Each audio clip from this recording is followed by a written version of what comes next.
Jean-Baptiste Lemonge, bonjour. Bonjour. Pour moi, c'est une grande chance de te découvrir. En même temps, ça fait des années que je te découvre, mais te connaître au festival BD au Château à Aigle. Et pour moi, ce qui est important dans ce festival, c'est rencontrer aussi bien des dessinateurs de BD que des grands illustrateurs comme toi. Merci. Nous, on a été super bien accueillis. En tout cas, c'était vraiment sympa. On n'a pas fait beaucoup de festivals depuis qu'on est rentré du Canada. On en a fait 3 en Suisse. Et c'est vraiment un des plus sympas qu'on ait fait aussi. Donc l'accueil est super, le château est extra. Et puis les gens sont top. Et en même temps, ton univers féerique, c'était pour moi un atout en plus dans ce festival. Et c'est vrai qu'on te connaît avec tes gobelins, tes lutins, tes fées. Et comment toi, en fait, tu es rentré dans cet univers-là, dans le dessin? Ah ouais, alors pas très compliqué, je pense. Ma maman m'a raconté pas mal de choses quand j'étais petit. Elle est bretonne, elle me racontait des contes. Alors souvent c'était un peu plus flippant que ce que moi j'ai mis après en scène. Mais c'était vraiment des contes. Et puis elle dessinait un tout petit peu, donc elle faisait des petites images, des petits trucs. Et je pense que ça m'a donné goût à ça. Puis après, adolescent, j'ai découvert Norman Rockwell, j'ai découvert des peintres, et j'ai mixé mon goût des animaux avec le goût de la féerie et le goût du détail qu'avait par exemple quelqu'un comme Rockwell. Et j'ai mixé tout ça, puis il en est sorti quelque chose. Donc ce qui est génial, c'est que tu es né sur une terre de légende. Oui, et je suis né en Bretagne, donc et puis j'ai passé toute ma vie là-bas. Donc j'ai passé ma vie en partie, alors une petite partie à Nantes, puis après sur Morlaix.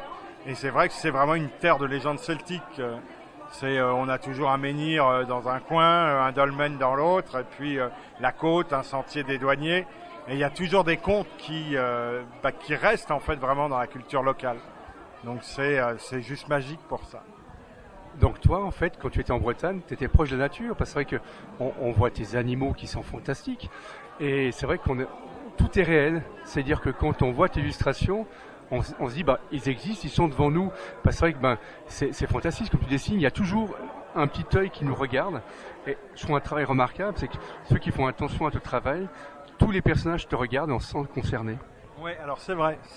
J'aime bien de toute façon avoir un lien entre ce que je fais et les gens qui vont le regarder après. Comme je suis plus là, mais que je reste curieux. J'aime bien que mes personnages les regardent, donc c'est très rigolo. Et puis j'adorais, moi j'étais pas loin de la forêt du Huelgoat. Alors on parle pas de Brocéliande, je parle vraiment de la forêt du Huelgoat, qui est le vrai centre arthurien presque on va dire, mais qui est vraiment le reste de la forêt primaire en Bretagne, parce que malheureusement Brocéliande a été complètement dénaturé par les sapins, alors que le Huelgoat a encore son chaos granitique et ses arbres et ses énergies. Et c'est vraiment un lieu fantastique pour s'y promener et pour essayer de voir ou d'apercevoir des fées ou des lutins. Donc moi j'ai jamais vraiment vu, mais il a dû m'en rester un petit peu dans le coin de l'œil. Faut croire. Et tu plais à tout le monde parce qu'en fait tu exposes dans le monde entier et tu as quand même touché l'œil de Monsieur Del Toro. Oui, alors j'ai failli travailler sur Bilbo le Hobbit avec lui aussi, ce qui aurait été vraiment exceptionnel.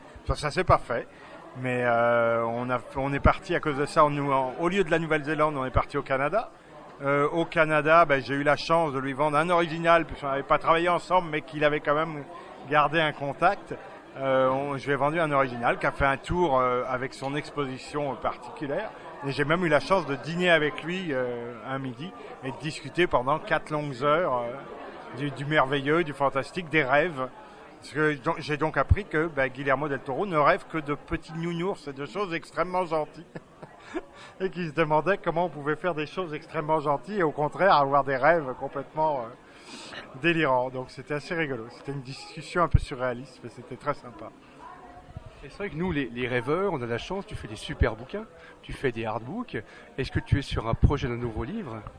Alors, projet de nouveau livre, pour l'instant, c'est déjà de rééditer celui que j'ai édité aux États-Unis, et qui a une préface d'ailleurs de Guillermo del Toro, qu'on va rééditer en français et en anglais. Il y a le tome 3 aussi du sketchbook qu'on va imprimer, parce qu'on n'a même pas encore imprimé. Et normalement, il y a un projet de recomposer avec les 2 livres que j'avais fait à la recherche de féerie, mais comme je ne travaille plus avec Herlé depuis des années, j'ai reprendre les dessins en fait et recomposer un nouveau livre avec toutes les nouvelles images que j'ai. Parce que j'ai des nouvelles images depuis un bon moment.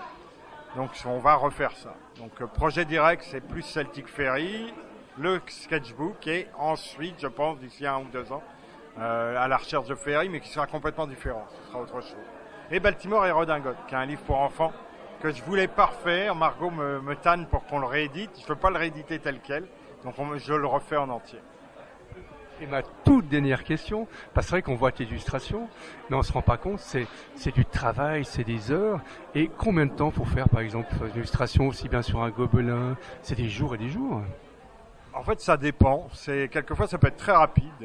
John Lee Darnan, justement, qui est l'original qui avait été acheté par Guillermo del Toro, c'est moins de 3-4 jours de travail. Mais c'est venu tout seul. Bon, faut avouer que c'était... à l'époque, j'étais dans un bel atelier et je pense que j'étais pas mal inspiré. Mais une image, par contre, comme le cochon, j'ai passé pratiquement 3 mois dessus. À revenir, enlever, défaire, refaire.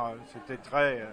donc ça peut être un bon voyage, quelquefois. Mais c'est jamais ce qu'on attend de l'image, en fait. C'est toujours... Certaines qu'on croit rapides vont être très lentes. Et puis d'autres où on se dit, oh, on va y mettre un siècle. Et puis en fait, elles se font toutes seules. Donc c'est magique. Oui, c'est magique. Puis le temps est compressé quand on travaille. Moi, je ne vois pas le temps quand je travaille. Je démarre le matin et puis je finis le soir et je me demande où j'ai mis mon temps. Donc... Alors, Jean-Baptiste Mon, je te remercie beaucoup pour ce moment privilégié avec toi. Parce que c'est vrai que dans ton univers, tout le monde rêve. Et c'est vrai que tout le monde rêve d'un monde de paix et de lutin et de choses là. Alors merci beaucoup. Ouais, merci Pal. Et puis c'est super. Une belle rencontre en plus.